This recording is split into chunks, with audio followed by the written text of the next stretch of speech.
So, okay. So, Zak, you're very welcome. Going to start with you.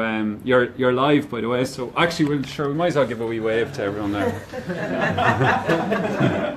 You can see we're very gender balanced. It's going to be one of the issues on the agenda. So Zak's going to start off by just telling us a bit about himself and his own background and involvement with the GAA, and we'll just take it from there. So, yeah, my name is Zak Moradi. My first name is Zidnako. My parents are originally Iranian, so in the 1980s they lived in Iran up to 1980s. So there was the Iraq-Iran war that went on for 8 years. So the first month of the war started, Iraq invaded Iran. They took over a bit of land in Iran, and my family and 20,000 other Kurdish Iranians in the middle ended up in Iraq and Ramadi.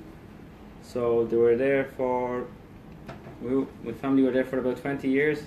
They were in Ramadi. They were basically in a refugee camp at the time. They thought they were only going to be there for about a month or two. So they were promised they're going to be sent home back to Iran. But the war went on for 8 years, and then the Gulf War happened. So that's when I was born in '91, the Gulf War. And then in 2011, then 2001, the 9/11 happened again. Then some of my parents were like, there's another war starting. And at that time, my brother was lucky, he got a job at the UN. He used to be a cleaner working in the UN. He worked his way up, and then he got a job because he was able to speak fluent English and Arabic and Persian, a couple of languages. And then his job was to get Iranian refugees out of Iraq. So we were refugees in Iraq at the same time. I was born in Iraq, and I was in the Iraqi citizenship. So a majority of the people in Iraq, the Kurdish Iranian that were in Iraq, ended up all over the world. So there's no one left in Iraq now. And my family were lucky. We ended up in Ireland in 2002, 1st of June, I think it was. And then I remember when I moved over first, Iraq was just like a desert, and there were probably more oil fields than anything else over there. Then when you come over here, it was just real greenery. It was just, when I came over here, it was like winning the lotto. It was that nice feeling when we got out of there, because when I lived there, it was all about war and Saddam Hussein. Plus we lived in a country, it was run by a dictatorship, Saddam Hussein. So then I ended up moving to Leitrim and St Mary's National School. I ended up playing hurling and Gaelic in primary schools. Sorry, Zak, can you just pause and tell us a bit about how you ended up, like the journey to Ireland, and then why Leitrim and how Leitrim? Well, it was because my brother, he worked in the UN, so it took about a year's paperwork, and that's why my brother said, look, there's 3 or 4 countries we can go to. It was Australia, New Zealand, Sweden, and Ireland was the one. I didn't know what Ireland was at the time because I was young, so I was 11, so in school we never really had the chance like you do in school in Ireland. People learn history and you can see the map of the world over there. We didn't have any of that. It was all about Saddam Hussein. We just learned, because it was a dictatorship country, it was all about him. So, and then for us, so my dad time, he said we just go somewhere where it's really quiet. So he said go to Ireland, the small. So he said we'll go to Ireland, the small country. He said he just wanted to get away because he's been going through wars the last 30 years. He just got sick of it, So he just wanted to, because especially he had a big family as well. So there's 9 boys and 2 girls, 11 kids, 13 altogether in the family. Then everyone in the family said we better off go to Ireland. Small population, there's not many foreigners there. We just wanted to go somewhere where it's peaceful. So then we ended up in the 1st of June. It took about a year's paperwork and that to get sorted with the Irish government and that. So we ended up in Jordan. We were there in Jordan and Oman for 3 nights. And then we flight over after, I think we watched the World Cup that time. Brazil were playing at the time. We watched that match there. And then we ended up in Berlin. We were there for 2 nights. And then we ended up in Dublin. At that stage, we were like a zombie. We didn't know where we were. And then, so we got to Dublin, and then someone else, whoever can't think of their names, used to work for the immigration in Ireland for the UN. So they brought us, we got onto a bus, we ended up in lovely Leitrim in Carrigan Salmon. Yeah, so we ended up there. It was just so different. In general, Iraq and Ireland, just such a different country. Just so green Ireland was, couldn't believe. And then it was so cold over there. And then my brother said, "This is the winter here." It was June, you know. So I was like, "Oh God," because we were after leaving Iraq. It was 40 degrees, you know. So I started off in primary school in St Mary's. At that time I didn't speak a word of English. So I remember going to school the first day we started in school. Then September came. I was just like, "Oh, here we go again," you know. So we started in school, and then I was the only foreigner in the class at the time, so there wasn't that much foreigners in Leitrim at the time. But all the kids were very good to me. They were in school, and the teachers. At that time, Michael McGuinness was my teacher. He used to play football with Leitrim at the time, so then he got me involved with Gaelic and hurling, and Clement Kniff used to come in.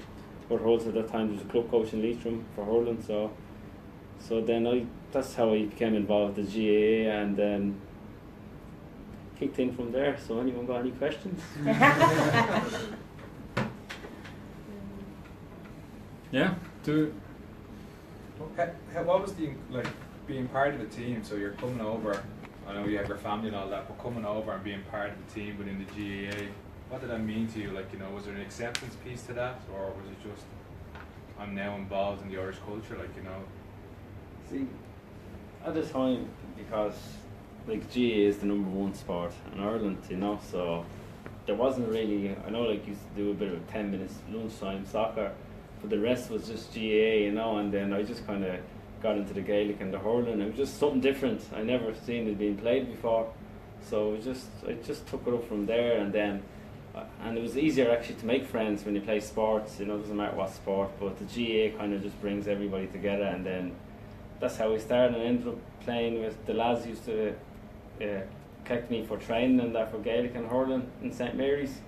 So that's how I became involved then, and the English improved as well when I started playing Gaelic and hurling, so I thought it was just it was a good way to integrate with the community over there. So. How did you settle in? There's obviously a very different environment and everything like that. Did you settle in quickly, or did it take a settling period? It took a while. I have to say, it took about 8 or 9 months to settle in, and just because we were so tired, you know, especially when we moved over, we were kind of just travelling nearly for a week, you know. It was just tormented, you know, at that stage. But then when we started school, when you started school, you just kind of, everything just kicked in from there, you know, because it was harder as well when you didn't speak a word of English. It was hard to communicate with the lads that were in class and that. But I just thought when I started playing GAA, hurling and Gaelic, it just kind of, I made more friends through it, and then same lads I played with hurling and football, I'm still kind of playing with them as well now, so it's just brilliant. That's the way I integrated. So.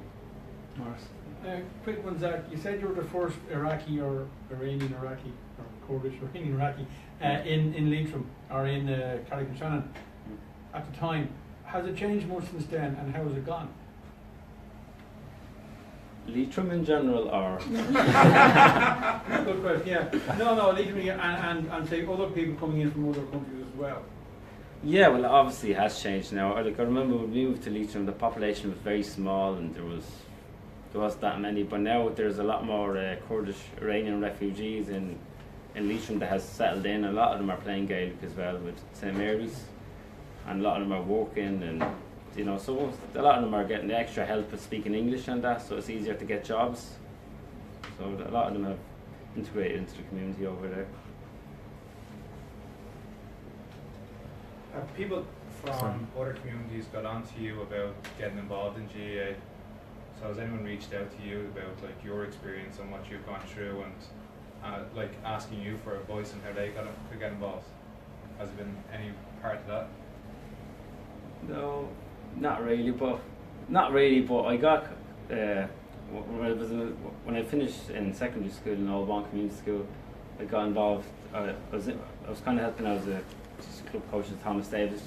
I used to have a bit of time when the recession kicked in. There was feck all jobs around at the time, so I used to go around the in schools and the local schools around Thomas Davis. So I used to try and get, because over there there's a lot more different nationalities play. So I'm trying to get a lot of them involved with Thomas Davis. So I try my best, just trying to get other kids. But I'd imagine having that experience from going to primary school in Leitrim and then going to Thomas Davis was easier because you've had that GA background and you relate to people a bit easier then? Yeah, it was 100%. It was much easier because first thing when especially when we were moving from Carrick-on-Shannon down to Tala, and the principals knew the principals in Albon, and he was a big GA head as well, so it kind of helped straight away. Training was starting for the school team and all that, and then straight away I was in. He plays Gaelic, he plays hurling, So it was grand. Straight away I made friends within the 15 minutes, and them lads I still play hurling and football in Thomas Davis. So I think just the GA is just a great opportunity for foreign nationals if they want to integrate into the Irish society. When so you've kind of 15 odd years done in Ireland, say, and then 11 away, do you see yourself as Irish? Or do you still feel? Yeah, probably. I do. I feel Irish because I spend about 80% of my time with Irish people, and the other 20% of the time at home. When I'm at home, I'm speaking Kurdish with my mother and brother and that. So, but when I'm out, I'm speaking English the whole time, So I feel Irish, but I still have families all over the world, and I've still relations in Iraq and Iran, and so I'm Kurdish originally. I'm Kurdish Iranian, so I'm both. Let's put it that way. Zak, you were 11 when you came. How important was it for your folks, or even where do you fall in the family of the third youngest? Third youngest. How was it important for your older siblings to see you integrating through sport, and how was your other siblings' experiences? So two parts. What for your folks was it important to them to see you integrating through sport, and then what was your other siblings' experiences in terms of dipping their toe in Irish culture? Yeah. See, when I got involved playing in that, and then my parents and the brothers used to come to the matches and that, and at that time there was, and as you know, in Leitrim, Carrick, small county, everybody knows each other, and the brothers and all used to come to the games, but there was lads, there were managers, they had their own businesses in Carrick-on-Shannon, so a lot of my brothers actually got jobs through me because I started playing in hurling and Gaelic. And it's the same when playing with Thomas Davis. My brothers, relations, they're all, they've got jobs through me because I'm playing hurling and Gaelic. So I think that's the way. It's the Irish way. The Irish way. Did you play any other sports when you came over? Were you playing soccer or basketball or anything? No, not really. They probably played. See, where we were in Iraq, we didn't really had the same opportunity as other kids would over here. Now there's footballs everywhere, there's hurls everywhere. Over where we were, if you seen a football, it's probably about 10,000 people. If you had one football, you'd be lucky, because it's that expensive. But at the same time, Iraq people used to suffer because the embargo was on Iraq. Because Saddam Hussein, it was just any money he had, it was all about him. He used to just build palaces for himself the whole time. So the people used to suffer. So the government didn't suffer. It was just about his clan. So any money, nothing used to go to the education system or anything like that. So you used to just go to Saddam's back pocket. So people used to suffer in Iraq. So the government didn't. People that were in power. Did you find, so you moved over after 9/11? That's right, yeah. Did you find 9/11, did you find any difficulty with Irish people around 9/11? No, but see, just say I was a kid, like when you're 11-year-old, like a lot of kids wouldn't really, these days, kids 11-year-old, they don't watch telly, they're just more into their Xbox and PlayStation. So at the time, nobody really asked. But when I was in Iraq, when I was 11, watching telly, it was just like, remember my parents, here's another war kicking in again, And my parents used to be on to me, bro, you want to hurry up, we want to get out of here, we'll even go to Africa if we have to, you know, go to Sudan somewhere even if it's that bad, you know. And sorry, there's nothing wrong with Sudan or anything like that, but at that stage, that's the way they said it, you know. So and then so my parents straight away knew there was another war coming in, and so that's why we got out. A year later, we got out, and then 6 months after that, America and the West invaded Iraq. So thank God we got out at that time. So we didn't know where we would have been, because there was 20,000 other people that were there at the time as well. A lot of them would have got caught up in the war as well. A lot of people got caught up, and a lot of people ended up in a camp in Jordan in 2003 war, and so a lot of them are, I don't know, I think there's a couple of families left in the border in Jordan. A lot of them ended up in northern Iraq. Majority would have ended up in the west. So we, like, if we were still there, we don't know where we would have been. And at that time, 2 years later, ISIS took over as well, that whole city Ramadi. So a lot of people, you know, especially if you're a young man, you would have joined that. If you didn't join that gang, you would have been, head would have been cut off, you know. Do you, as a question of the future, what do you see yourself doing, or will you move back to Leitrim?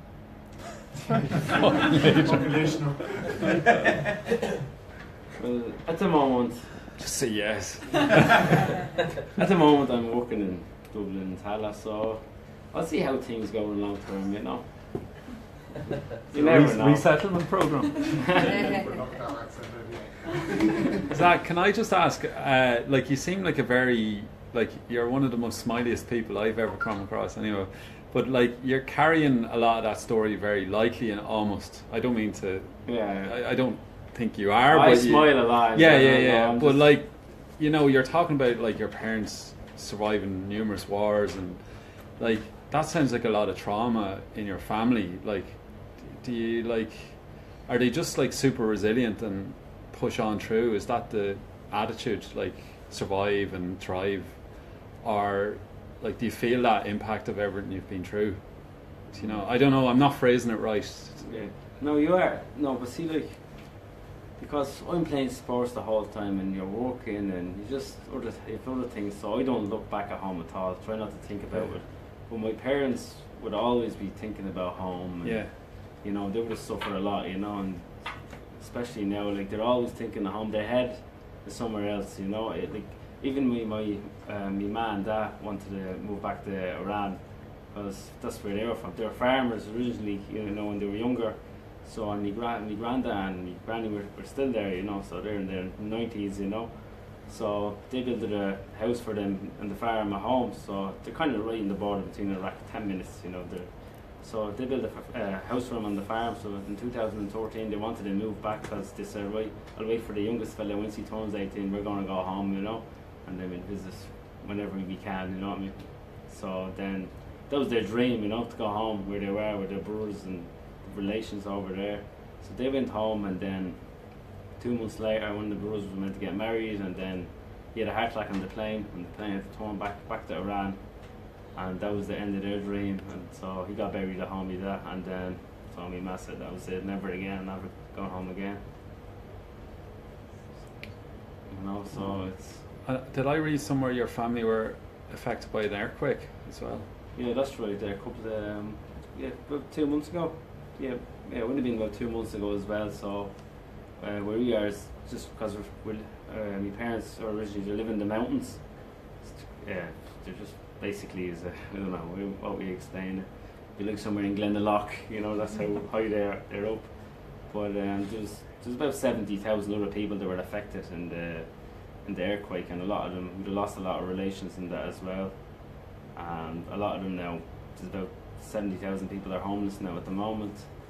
But luckily, the Iranian government have given them all mobile homes and that for now anyway. They have to, so they tell them to move out of that area because just where they're based. So they say if they want they'll give them houses kind of near to the city somewhere, just flatter kind of ground. So a lot of them don't want to leave where they're from. They don't want to leave all the lands they have and that. So we lost a lot of relations to that. So look, that's life as well. So they just have to move on, you know. I just have one other question, if you don't mind. Like you haven't really brought up like racism or race as a problem as such, and I don't want to like make it into a problem, but it does seem like it is a real issue in Irish society. Has sports kind of protected you from that, or do you encounter it, or is it not an issue in your experience for you? Well, the way I look at it, you get racism everywhere. Just say, we're Kurds, there's Kurds, just say, we originally call ourselves people from Kurdistan, so we're not a country yet, you know.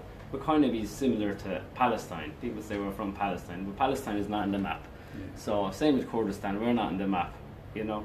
Well, we be treated differently. We're Kurds, we be treated differently in Iran. But it's changed in the last 10 years over there as well, so there's more, the law has changed a bit, the government and that. And same as Kurds in northern Iraq and Kurds in Turkey. There's 22 million Kurds in Turkey. So you can't even speak a word of Kurdish. You'd be arrested, you know what I mean? But over here, I don't find Irish people racist at all, and everyone gets treated the same. Thanks, Zach.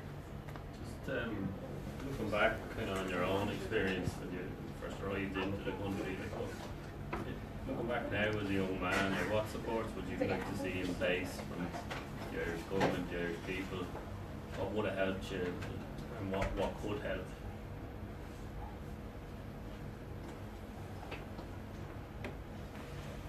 Well, like my opinion, like if the Irish government are going to bring any refugees in, and a majority would have young kids and that, you know, I'll try get them involved with the GAA, because I think it's just you know GAA, because that's where everybody, when you go and play in Gaelic, when you start off as 8-year-old, you end up making friends with the whole team, and then as you're growing up, it's the same lads you're playing with. Just an example, if you're playing soccer, it's different 11 lads every week you're playing with. I don't think they will integrate, but I think the GAA, it's hurling, Gaelic or ladies football, Mogi, whatever. If they're bringing foreigners into this country, refugees or immigrants, whatever, I can get them involved with the GAA, because it bring them much closer, you know, into society, especially in this country. That's the way this country works, you know. It's who you know, it's not what you know. Get the t-shirt made. Deadly. Brilliant. We wrap it up and move on to Ellie. Thanks very much, Zach. Yeah, cheers, Zach.